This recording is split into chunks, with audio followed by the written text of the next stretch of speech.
Jamaah, oh jamaah, Alhamdulillah. Alhamdulillahirrahmanirrahim, kembali lagi di Islam Itu Indah buat jamaah yang di rumah yang baru bergabung ya. Kita ingatkan lagi hari ini adalah Rabu episode spesial Islam Itu Indah menjawab pertanyaan jamaah. Jadi buat jamaah yang ada di rumah ya, yang mau bertanya silahkan aja kirimkan pertanyaannya ya ke bawah ini nih di media sosialnya Islam Itu Indah. Ada di Instagram, Facebook, Twitter, silahkan ditanya ya. Mudah-mudahan nanti pertanyaan yang terbaik yang bisa mewakili pertanyaan lainnya akan dijawab dan saya bacakan dijawab sama guru-guru kita. Sekarang kita lanjut lagi ke pertanyaan yang berikutnya.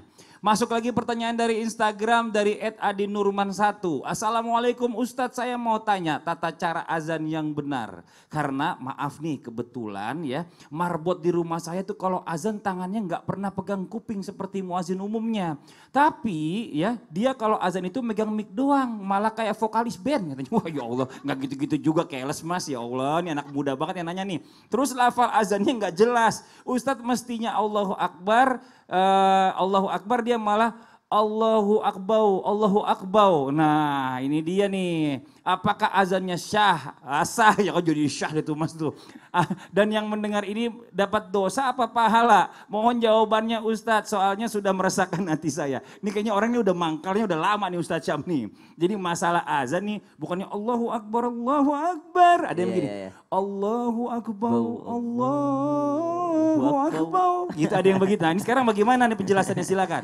Takutnya dengerin dapat dosa katanya. Tabe guruku Abi. Silakan Ustadz Syam. Dan yang bertanya anak muda pasti nih. Jadi kalau resah dengan orang tua yang azan di masjid, gantikanlah kan. Kita anak muda bisanya protes doang tapi nggak mau menggantikan mereka, nggak mau datang cepat ke masjid untuk menggantikan para sesepuh kita yang masih azan di masjid. Jadi sunnahnya ketika azan yang pertama adalah bersucilah atau dalam keadaan suci, berwudhulah dulu sebelum azan karena dimakruhkan menyebut nama-nama Allah sedangkan kita tidak dalam keadaan suci. Sedangkan isinya azan itu kan asma Allah, kalimat-kalimat thayyibah, maka berwudhu dulu sebelum kita yang namanya mengumandangkan azan. Yang kedua, dalam sebuah kitab disebutkan bahwa Bilal bin Rabah ketika azan itu memang menempelkan kedua telunjuknya ya dalam di telinga beliau.